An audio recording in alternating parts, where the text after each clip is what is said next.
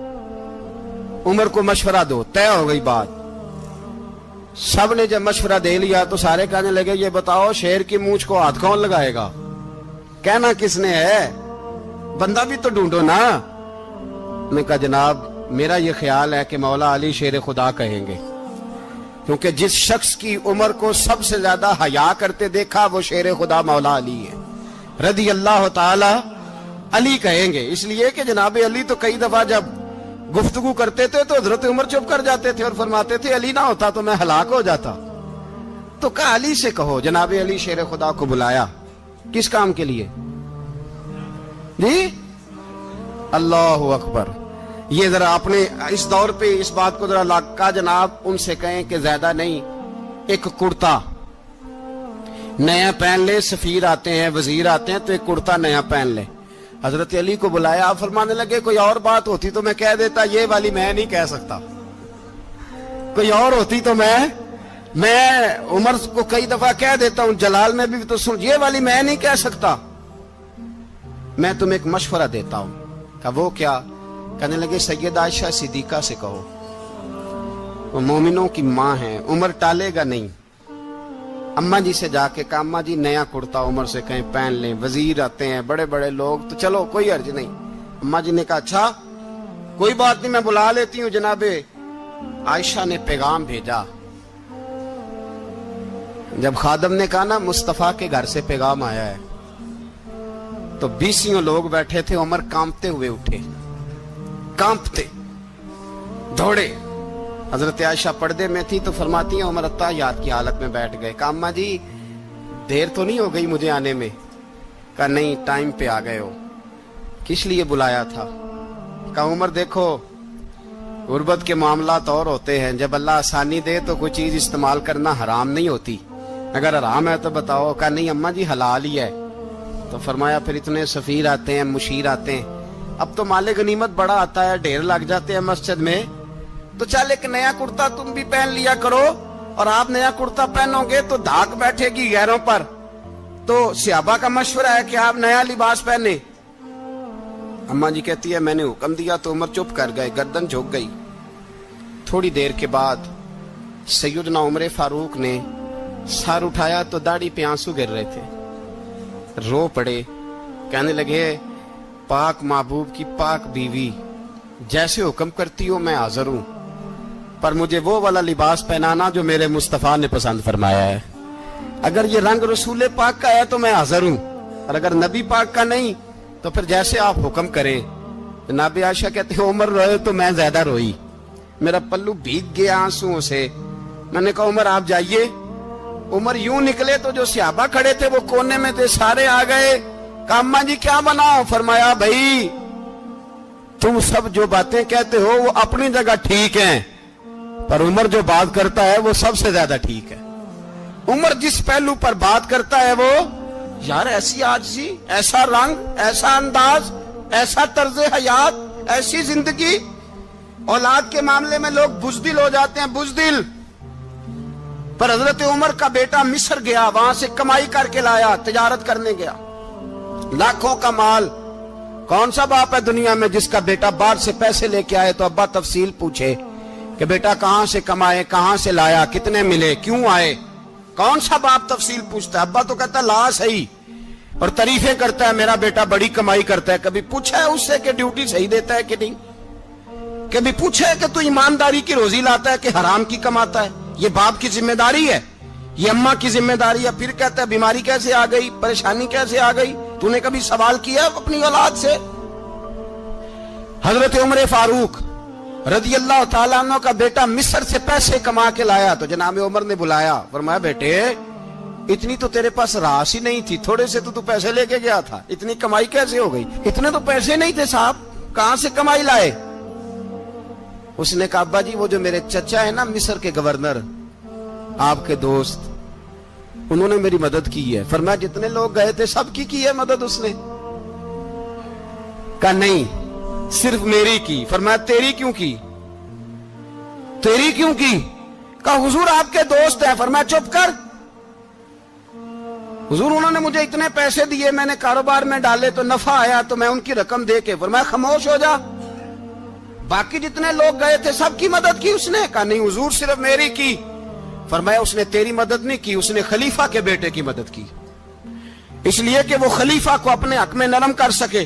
فرمایا آدھا مال تیرا ہے, آدھا مال غنیمت کا ہے, مال خزانہ کا ہے, مسلمانوں کا ہے, اس لیے کہ تو جو وہاں سے مال کما کے لایا ہے وہ اپنے باپ کے خلیفہ ہونے کی وجہ سے کما کے لایا ہے, لہذا رکھ ادھر. یہاں کہتے ہیں کدھر سے آیا, کیسے آیا, کون سا حساب دیں, کیا کریں. او بھائی حضرت عمر رضی اللہ تعالیٰ عنہ کا اپنی اولاد کے بارے میں یہ رنگ ہے. ایک جنگ سے نا خوشبو آئی, خوشبو بڑی مہنگی ہوتی تھی, عرب میں خوشبو آج بھی بڑی مہنگی ہے, وہ زیادہ استعمال کرتے ہیں. میری باتوں کی سمجھ آ رہی ہے میرے بھائی؟ بڑی مہنگی خوشبو تھی. جب وہ خوشبو آئی تو حضرت عمر نے کہا, گھر میں پہلے پہنچی حضرت عمر کے, چونکہ زیادہ عورتیں استعمال کرتی تھی گھر کے اندر خوشبو, مرد بھی لگاتے تھے. حضرت عمر نے اپنی بیوی سے کہا, آپ کی زوجہ تو تھی وہ بڑی خوشبو کو پسند کرتی تھی. حضرت عمر نے اپنی زوجہ سے کہا کہ خوشبو لاؤ, میں نے ایک عورت کی ڈیوٹی لگائی ہے, وہ خوشبو تول کے نا تو حصہ برابر صحابہ میں بانٹ دے گی. تو آپ کی زوجہ کہنے لگی کسی بی بی کی ڈیوٹی لگانے کی کیا ضرورت تھی, میں جو موجود تھی میں بانٹ دیتی ہوں تول کے حصہ برابر. آپ نے فرمایا نہیں تو رہنے دے, اور فلانی بی بی بانٹے گی. کہا حضور میں نے بھی بانٹنی ہے, میرے پہ کچھ حق ہے؟ آپ نے فرمایا نہیں, تو تفصیل نہ پوچھ, تو خوشبو دے دے, کوئی اور بانٹے گی. خاتون خانہ تھی نا, کہنے لگی نہیں مجھے بھی آج آپ کو بتانا ہی پڑے گا کہ کوئی جو بانٹ سکتی ہے تو میں کیوں نہیں بانٹ سکتی. زوجہ کہتی عمر نے بات کی تو میری چیخیں نکل گئی. حضرت عمر فرمانے لگے جب تو خوشبو بانٹے گی نا تیرے ہاتھوں کو بھی لگے گی, تیرے دوپٹوں کو بھی لگ جائے گی. اگر رب کریم نے مجھ سے سوال پوچھا کہ عمر خوشبو تو مسلمانوں کی تھی, تیری بیوی کے دوپٹے کو کیوں لگ گئی, تو میں اللہ کے حضور کیا جواب دوں گا؟ اگر اللہ نے یہ سوال کیا کہ تیری بیوی نے کیوں لگائی, وہ تو حصہ تھا مسلمانوں کا, تو نے تیری بیوی نے کیوں لگائی؟ تو فرمایا میں نہیں چاہتا کہ اللہ کے حضور مجھے اور تجھے باز پرس ہو, لہذا کسی اور کو بانٹنے دے. زوجہ روئی اور تڑپ کے کہنے لگی عمر مجھے لگتا ہے صبح قیامت بھی تیری بیوی ہونے کی وجہ سے اللہ مجھے جنت عطا فرما دے گا, تیری زوجہ ہونے کی برکت سے. بھائی یہ معیار رکھا, خدا کی قسم ایسا شخص تاریخ میں دوبارہ نہیں آیا. اتنا بڑا آدمی, اتنا بڑا شخص, اتنا بڑا آدمی, اور پھر رنگ یہ ہے کہ عمر 22 لاکھ مربع میل کا حکمران, 22 لاکھ, اور کھجور کے درخت کے نیچے مٹی کا ڈھیلا لے کے سو گئے ہیں, پرواہ کوئی نہیں, کوئی مسئلہ ہی نہیں. 2 غلام ساتھ بیٹھے تو ایک روٹی حضرت عمر نے گھر سے منگوائی, تھوڑا سا سرکہ, تو غلام کہنے لگے ہم نے بھی کھانی ہے. فرمایا کوئی حرج نہیں, روٹی کو پیٹ بھر کے کھانا ضروری تو نہیں, 3 حصوں میں بانٹ لیتے. ایک آدمی آیا ہوا تھا مصر کا رہنے والا ملنے کے لیے, اس نے پوچھا عمر کدھر ہیں, تو کہا وہ ادھر جاؤ مسجد میں بیٹھے ہوں گے. اور واپس آیا تو کہنے لگا وہاں تو 3 غلام بیٹھے ہیں, ایک روٹی بانٹ کے کھا رہے ہیں, لگتا ہے کئی دنوں سے روٹی نہیں ملی. کہا 3 غلام تو کوئی نہیں, وہاں 2 ہی تھے, تیسرے تو امیر المومنین تھے. اس نے کہا نہیں 3 غلام ہیں, کپڑے بھی ایک طرح کے پہنے ہوئے, بلکہ 2 کے تو پھر صحیح ہیں, تیسرے کے تو زیادہ ماڑے ہیں. کپڑے بھی ایک طرح کے, کھانا پینا بھی ایک طرح کا, اور ان کا نشست برخاست بھی ایک طرح کی ہے, لہذا کوئی فرق نہیں. حضرت ابو ہریرہ کہتے ہیں میں لے کے آیا, اور جناب عمر کو جب میں نے کچی زمین میں تامت سمیٹ بیٹھے دیکھا تو میں رو پڑا. میں نے اس مصر سے آنے والے کو کہا تو اس کے جلوے دیکھ, اگر اس کی ذات میں اتنا حسن ہے تو محمد عربی کا مقام کیا ہوگا. یہ مقام غور ہے, مقام غور. 10 محرم کو لوگ دیگے پکائیں گے نا, نہیں پکانی ہے, کوئی بول دے نہیں, ہاں نہ نہیں کر دے, پروگرام بدلیا تو نہیں دی عید کی کہ وہ ایک کام شروع ہویا ہے لات ٹائٹ ہونے والا. کیوں جی پکنی ہے نا دیکھیں 10 محرم کو انشاءاللہ تعالی, ہم بھی پکائیں گے انشاءاللہ, یہاں بھی پروگرام ہوگا. تو 10 محرم کو جو دیگ پکنی ہے تو ایسا نہیں ہو سکتا کہ 1 محرم کو حضرت عمر کے نام کی بھی کوئی پک جائے. اگر امام حسن حسین کے نام کی دیگیں پکے تو جو امام حسن حسین کے سے پیار کرنے والے ہیں, جو امام حسن حسین سے ہم لوگوں نے بھی عجیب رٹا اپنایا ہے نا, ہم لوگ بات کا ایک پہلو دیکھتے ہیں، دوسرا نہیں دیکھتے۔ حضرت امام حسن اور حسین کو بھی نبی پاک نے شہید کہا، اور جناب عمر کو بھی رسول اللہ نے خود شہید فرمایا۔ فرمایا شہید ہے، خود فرمایا اپنی زبان سے کہ یہ شہید ہے، خود میرا عمر شہید ہے۔ تو ان کے نام کی دیگ نہیں پکنی چاہیے، اس طرف نہیں ہماری توجہ ہونی چاہیے۔ اور اہل بیت نبوت، یہ بات میں پہلے بھی کرتا ہوں، آج پھر کرنا ضروری سمجھتا ہوں، اہل بیت کا پیار سن لو کان کھول کے، اہل بیت کا پیار اگر ہمیں کسی نے سکھایا ہے تو سیدنا عمر فاروق نے سکھایا ہے۔ اہل بیت نبوت کی محبت اگر کسی نے سکھائی ہے تو کس نے سکھائی ہے؟ بول کے بتائیے، حضرت عمر نے۔ اہل بیت کا پیار ہمیں حضرت عمر نے بول کر کے سکھایا ہے۔ بھائی یاد رکھیں، کسی کی طاقت نہیں تھی دم مارنے کی حضرت عمر کے سامنے، طاقت ہی نہیں تھی۔ کیسر و کسرا کانپ جاتے تھے، جرأت ہی نہیں کرتے تھے حضرت۔ اور ہمارے تو تعلقات بڑے ہیں نا غیروں سے۔ حضرت ابو موسیٰ اشعری رضی اللہ تعالیٰ عنہ فرماتے ہیں میرا منشی سائی تھا، وہ کاتب کہتے تھے وہ لوگ، میرا حساب کتاب عیسائی تھا۔ تو فرماتے ہیں ایک دن میں نے وہ سارا حساب کتاب لین دین کے حضرت عمر کو دکھائے تو فرمانے لگے جس نے لکھے ہیں اس کو بلاؤ۔ کہنے لگے حضور مسجد نہیں آ سکتا۔ کیوں نہیں آ سکتا؟ کہنے لگے وہ عیسائی ہے۔ کہتے ہیں حضرت عمر جلال میں آ گئے۔ آپ فرمانے لگے جنہیں رب دور کرتا ہے تم کیوں قریب کرتے ہو؟ جنہیں اللہ دور کرتا ہے۔ فرمایا تم غیروں کو اگر عہدے دو گے تو اپنوں کا کیا بنے گا؟ اگر تم غیروں کو عہدے دو گے تو اپنوں کا۔ یہ سوچ ہے جو آج برما کے مسلمانوں کے لیے بھی ضروری ہے۔ کہا اگر تم غیروں کو عہدے دو گے تو اپنوں کا۔ ہم نے غیروں کو عہدے دیے تو دیکھا نا اپنے کس طرح کاٹے جا رہے ہیں۔ غیروں کو جو عہدے دے دیے جرانے سارے غیروں سے، روز دعویٰ ہوتا ہے چین ہمارا سجن ہے، چین ہمارا دوست ہے۔ او بھائی دوست ہے تو اس سے کہو نا کہ برما تو تمہاری ایک چھوٹی سی ریاست ہے، چین کے بغیر تو وہ سانس بھی نہیں لے سکتا۔ اس کو کہو نا اس حکومت پہ دباؤ ڈالے۔ لیکن ہم لوگوں نے غیروں کو عہدے دیے تو اپنے پس گئے۔ حضرت عمر کہتے تھے ذمی کا ہم ادب کریں گے، ذمی کافر کا ہم، ایسا کافر جو مسلمان ریاست کو قبول کرے، بدامنی نہ پھیلائے۔ ایک آدمی کو آپ نے دیکھا آنکھوں سے نابینا ہے اور بھیک مانگ رہا ہے، تو حضرت عمر کو نظر آ گیا۔ فرمایا کون ہو؟ اس نے کہا میں یہودی ہوں۔ فرمایا بھیک کیوں مانگتے ہو؟ کہا جب تک تندرست تھا مسلمانوں کو جزیہ دیتا تھا، بوڑھا ہو گیا ہوں کیا کروں؟ حضرت عمر نے گھوڑے کی پشت پہ بٹھایا، کافر کو گھوڑے کی پشت پہ بٹھایا اور بٹھا کے مدینے لائے۔ حضرت علی شیر خدا وزیر خزانہ تھے۔ فرمایا علی اس کا وظیفہ جاری کرو۔ کہا یہ کون ہے؟ فرمایا یہ یہودی ہے لیکن یہ ہمیں جزیہ دیتا رہا، بوڑھا ہو گیا بیچارہ، بھیک مانگنے پہ مجبور ہے، ہماری حکومت کے اندر رہتا ہے، اس کا پورا وظیفہ جتنا خرچہ اتنا وظیفہ لگاؤ۔ حضرت علی کہتے ہیں میں وظیفہ لگا رہا تھا اور وہ میرے نبی کا کلمہ پڑھ رہا تھا، وہ رسول اللہ کا کلمہ پڑھ رہا تھا۔ یہ مزاج، یہ نہیں کہ کافر۔ حضرت عمر نے گورنروں کو خط لکھے تھے کہ زبردستی کسی کو مسلمان نہیں کرنا، جہاں ان کی عبادت گاہیں بنی ہو گرانی نہیں، کوئی مندر کوئی گرجا ضائع نہیں کرنا۔ اسلام سب کو جینے کا موقع دیتا ہے، پر بے ایمانو ظالموں بدذاتوں تمہیں یہ کہتا ہے کہ ہم تمہیں جینے کا موقع دیتے، تم بھی مسلمانوں کو جینے کا موقع دو۔ یہ جہاں بستے ہیں جہاں رہتے ہیں انہیں وہاں جینے کا موقع دو، انہیں بھی اللہ اکبر کہنے کا موقع دو، انہیں بھی قرآن پڑھنے کا موقع دو، انہیں بھی رسول اللہ پر درود پڑھنے کا موقع دو۔ ہمارے ملک میں عیسائی اپنی مرضی سے کھلے عام تبلیغ کرتے ہیں، یہاں تو چینل چلائے ہیں عیسائیوں نے۔ کسی مذہبی جماعت نے کبھی جلوس نکالا ہے کہ عیسائیوں کا چینل بند کرو؟ بولے نکلا ہے کہ نہیں نکلا؟ کتنے ظلم کی بات ہے۔